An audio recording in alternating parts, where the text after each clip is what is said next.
Hello, I'm John Coleman from ApocatastasisInstitute, an institute for the humanities and alternative college and high school here on New Milford, Connecticut, USA. The purpose of this recording is to speak on collegiality. The title is True to the Last, and it comes from an 1898 ballad entitled The Ballad of Roddy McCorley. His gray coat and his sash of green were whole and stainless then. Above his men beneath the sun a glorious banner waved. The coat has many's a rent this noon, the sash is torn away, as young Roddy McCorley goes to swing on the bridge of Tuam today. Oh, see the fleet-foot hosts of men who march with faces drawn from farmstead and from fishers' cot along the banks of Bann. They come with vengeance in their eyes, too late are they, as young Roddy McCorley goes to die on the bridge of Tuam today. Ireland, Mother Ireland, yet of them still the bell. Those furious souls who fighting fell upon your hapless brow. Yet never a one of all your dead more bravely fell in fray, as a Roddy McCorley who will die on the bridge of Tuam today. Up the narrow street he trod, shining bright and young.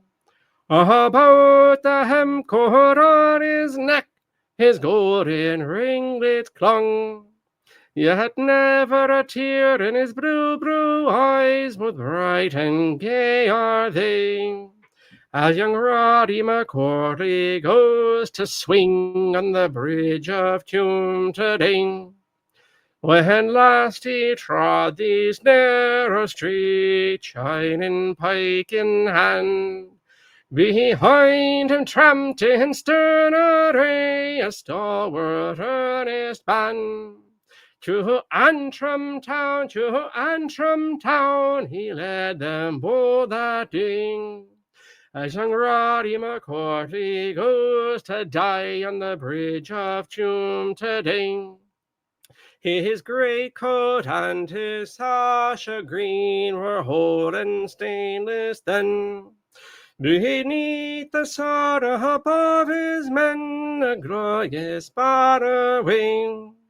The coat has many's the rent this noon, the sash is torn away, as young Roddy McCorley goes to swing from the bridge of Tuam today. Oh, how his pike flashed in the sun and found a foeman's heart. In furious fight against desperate odds he played a true man's part. And many's the red coat bit the dust beneath his keen pike blade. For this young McCorley pays the bill at the bridge of Tuam today. Because he loved the motherland, because he loved her green, he goes to fill a martyr's crypt with proud and jovial mien. True to the last, boys, true to the last, he treads the upward way. For young Roddy McCorley won his crown at the bridge of Tuam today. So there's your ballad of Roddy McCorley. The song Sean South from Gary Owen, of course, is a continuation of that, I imagine. An apostolic succession of sorts. But here we are, we're talking about collegiality, true to the last. And I want to speak about this. I occasionally speak about this, maybe a couple times a year in print and in person. And occasionally, here we go, in recordings. Before I get too long in the tooth, you're not getting away without some background music. And so we'll get that going. And once we have that queued up, you'll get your ad for the class here. That is way too loud. Hold on, hold your horses. Okay, I can live with that. You can live with that too. So there you go. They tell me that's relaxing music. That's what the file is called, relaxing music. Anyway, our advertisement here, before we hop into the main course, appropriate, is our course catalog. And this is our autumn course catalog. You can tell that because of the new imagery and because it says fall 2025. And these projects are best taken in baby steps. So this is about 40% larger than the initial catalog from last semester, and little by little, everything gets improved. You've seen that with our publications, our book publications, the same here with our catalog, our journal, which is the next iceberg on on the horizon, the journal, and last week some great articles for that. Our pilgrimage coming up. All of these are best improved in baby steps. So anyway, for this recording, I encourage you to check this out and to consider enrolling in Apocatastasis.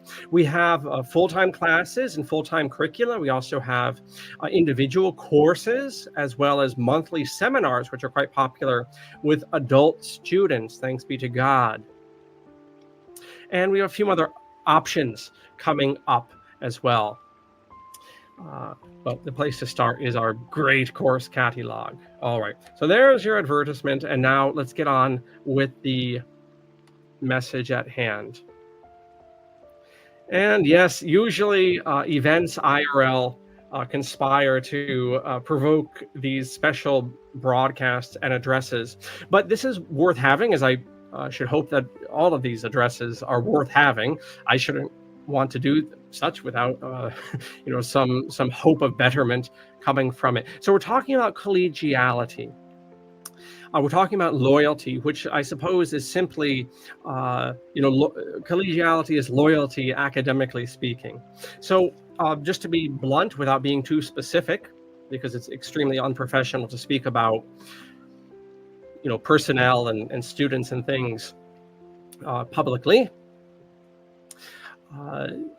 What occasionally happens, I would say probably once a month, if I were to average it, sometimes 2 or 3 times a month, sometimes I get a few months off, but whether it's show guests or staff members or collaboration partners, if you want to use that language, what happens is someone will come on board to Apocatastasis, and Joe Blow, who doesn't care for so and such individual, will contact me, and I'll usually get emails, plural, with walls of text and screenshots and so forth. And so something like that invited this presentation.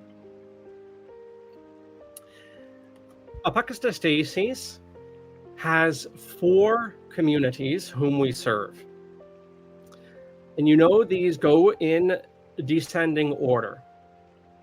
Everything we do at this school, and have done, thanks be to God, for 13 years, has been primarily for, as I phrase it, shamelessly ripping off the Irish Proclamation of 1916, the dead generations past, for our grandsires, for the generations gone before us, for the beautiful things, and Apocatastasis exists to carry on, to transmit culture.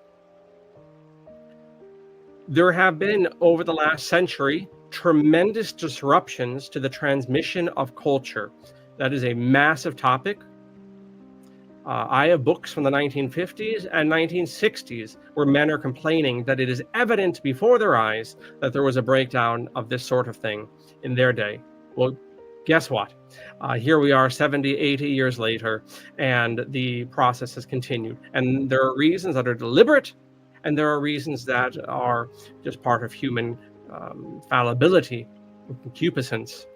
But nevertheless, Apocatastasis, like every school ought to, means to transmit the best and the most beautiful of culture and academia and scholarship.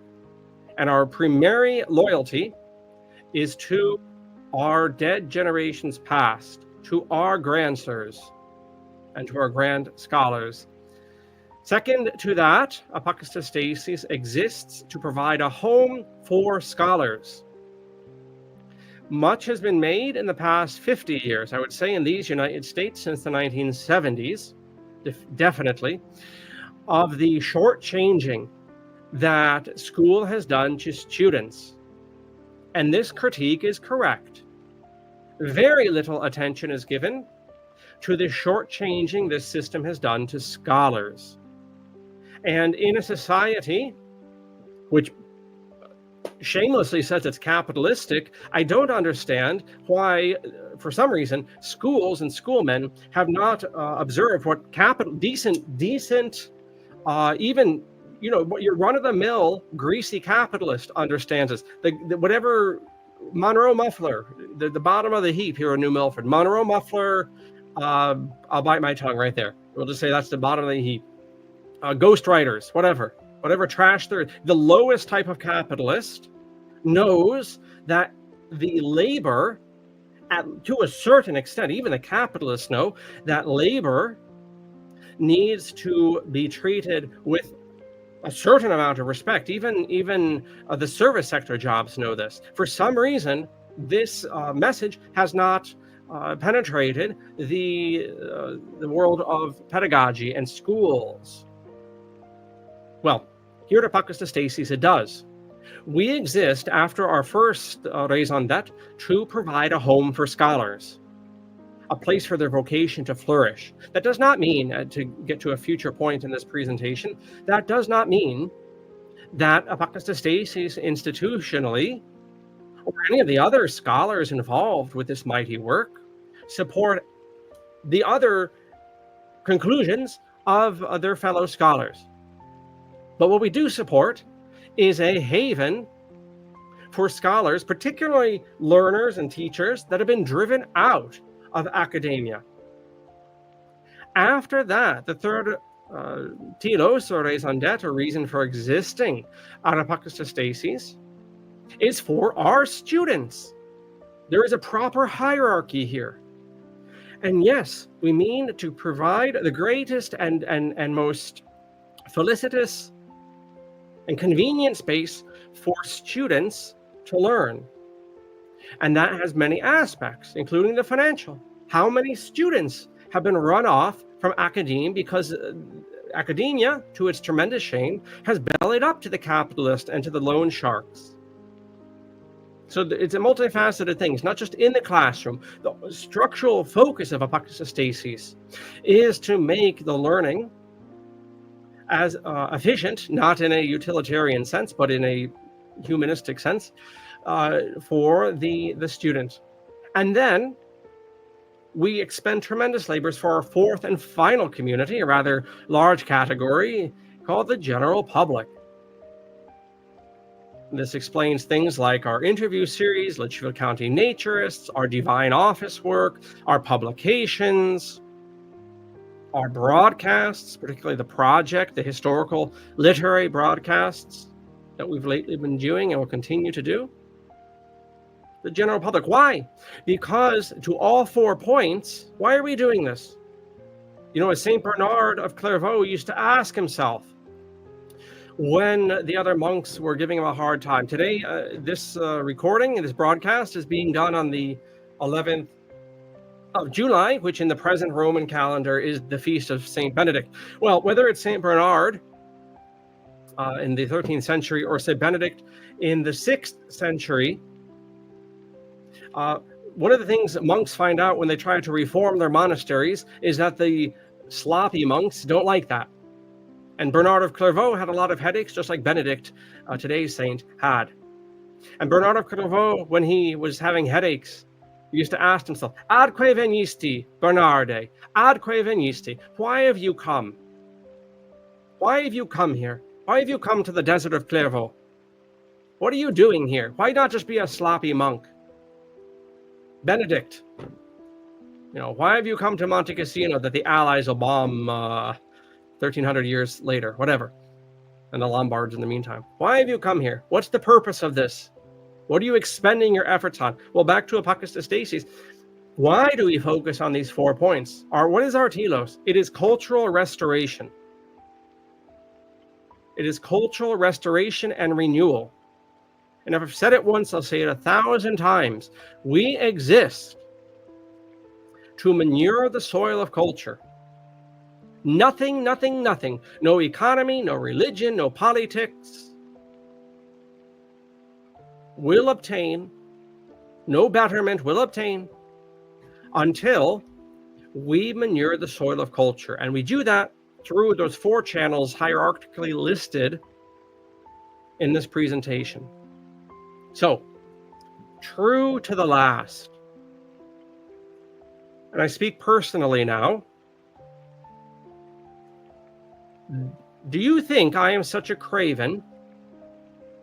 I, who can't get the time of day for mainstream academics, I've never in my entire life gotten the time of day from the so-called mainstream, so-called academics. Do you think I am going to be moved by walls of text? Do you think that I'm going to be moved by complaints, by whistleblowing? Listen, every student and scholar, in particular at Apocatastasis, is welcome here. My assumption, until so-and-so, such and such, Susie Q, Billie Jean, until Joe Blow, until someone personally or to our community dishonors themselves, and not just once, but chronically, and at a point where there is a true disordered spirit, we're going to have their back. Doesn't mean we agree with everything they've said. Do you think, again, I speak personally, that a man who has been given the cold shoulder his entire life by his colleagues is going to throw under the bus a scholar, a student, anyone involved in this glorious work? Right? Do you think a man who had to go through what that ghostwriter in New Fairfield and his wife put me through a couple of years ago, do you think such a man will ever flake out on someone involved in Apocatastasis with some wall of text, some complaints? Do you think such a man who was treated by St. Karen's homeschool group in Newtown so disgracefully, completely dishonoring their families, their pretended religious affiliations? Do you think a man who was treated by those homeschool mothers in Newtown, Connecticut, so-called St. Karen's homeschool group, do you think that such a man would throw under the bus any student or staff member or author or show guest involved with the Apocatastasis? Do you think such a man who admittedly wasted 11 years of his life in Ridgefield, Connecticut, at that dingy joke of a traditional so-called Catholic so-called school, they could guess what I'm talking about? Do you think such a man who wasted on the most ungrateful people in the land would be ungrateful to one of our dear scholars, students, show guests, authors? No, never, never, never, never. True to the last. Apocatastasis institutionally, and as long as involved in that work, will never throw somebody under the bus for the smiles and the frowns and the pules of strangers. Loyalty matters. If this school exists to rebuild culture, I'm sorry that other and tamer men and other and tamer schools have publicly absconded on their mission for existence, on their raison d'etre. I'm sorry, this is so weird that you hear a teacher talking that a school has social ends. Every school does, as vocal or as quiet as somebody wishes it to be. Every single school, by definition, the word school, and I know people, they have some fun with the words, school of fish, right? A school, oh, you're thinking in a herd. Well, the human being is a herd animal. And now people are going to have fun with me using the word animal there. The human being operates in groups. Saint Benedict knew that. Saint Bernard knew that. The old joke is that the hermit is either a madman or a saint, right? It's not normal for human beings to be isolated. Because of when I'm broadcasting this, Mr. Epstein, allegedly dead all these years, he's back in the news. Well, think about the prisoners, right? The worst people in the land, the worst malefactors in the land. What in this kingdom, what is the worst thing that can be done to them by discipline outside of capital punishment is solitary confinement, because the individual isolated is not normal. Schools exist for a social end. I'm sorry, the other schools with tamer scholars don't talk about this. Okay, well, here we are once again alone. You find that when you're on the mountain of the moral high ground, that you have a lot of elbow room. This school exists for social enrichment, and if we cannot get our interpersonal loyalty ordered, nothing else will obtain. We cannot keep throwing each other under the bus. We must stop with these nonsense walls of text. And here's a solution to the people who contact me last month, a year ago, 5 years from now. I'll be dead, but whatever, pretend I'm around in 5 years. I'll still be getting walls of text and screenshots and links to, oh my goodness, did you hear this crazy thing? And all this stuff happens to me too, because people talk to me, okay? So I know this is happening about me as much as it's happening about everyone else. We need to stop this. If you want a society, if you want a functioning polity, if you want a community, that's a much abused word. If you want a community, we need to stop throwing each other, ourselves, under the bus. We must, each and every one of us, must be true to the last. Now, to the people who contacted me in the future, right now, in the past, whatever, if you have something you want to debate with one of our scholars, well, first and foremost, talk to them directly. They're big boys, they're big girls, talk to them directly. And if you still have some bone of contention, and if it's academically appropriate, I'm happy to arrange some sort of dialogue. I don't know really what formal debates accomplish, but if you want to do a formal debate, a threaded debate, whatever, I'm at your service. Right? Hear other sides, hear all sides out. If you want to teach and run somehow a counter course, you want to run a counter course with us to what so-and-so scholar here has, that's fine too, right? This Apocatastasis is a common meeting ground. We don't have to agree. We're not here trying to convince each other. This is a place where everyone can feel comfortable talking and saying what's on their mind. We're going to love the other person.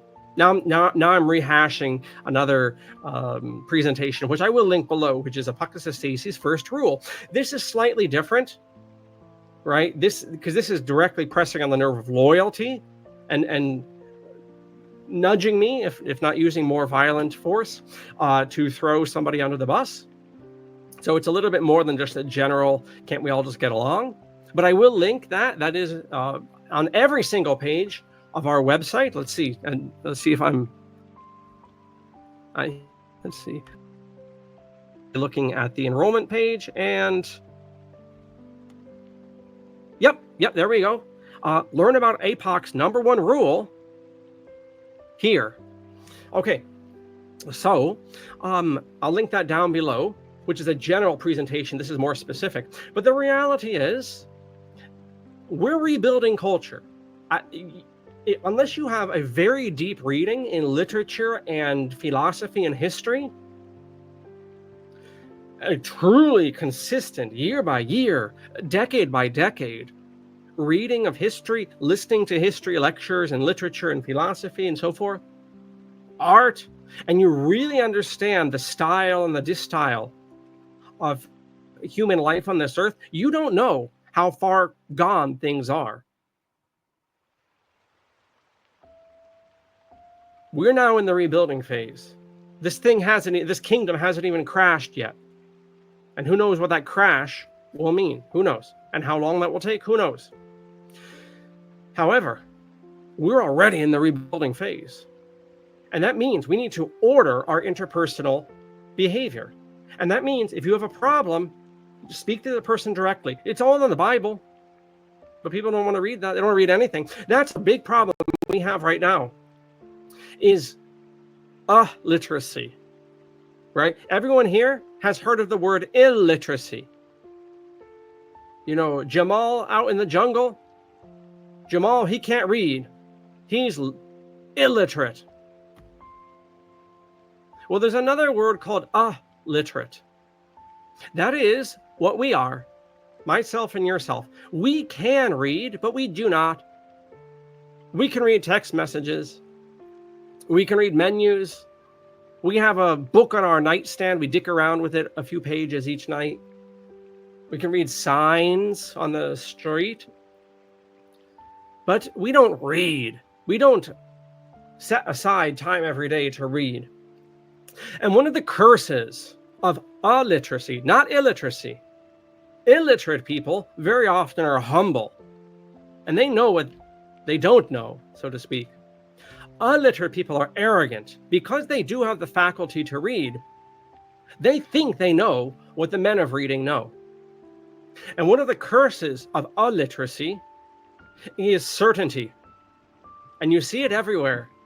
You see it I don't care if it's your religions or your politics, your pedagogy, hang out in alternative education, and everyone knows what's wrong, and everyone knows the solution. No one will do anything about it. But don't worry, they know it all. We are illiterate.